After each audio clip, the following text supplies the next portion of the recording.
এখনো যারা পায়রি দাওয়া কুরআনের মিছিলে শুনিয়া দেই চলো সত্যবাণী, শুনিয়া দেই চলো সত্যবাণী, পথ বাতলে দেই আমলে,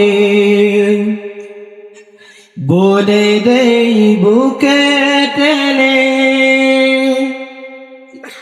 জান্নাতে একা আমি যাব না তো ভাই, তোমাকেও জান্নাতি দলে নিতে চাই। জান্নাতে একা আমি যাব না তো ভাই, তোমাকেও জান্নাতি দলে নিতে চাই।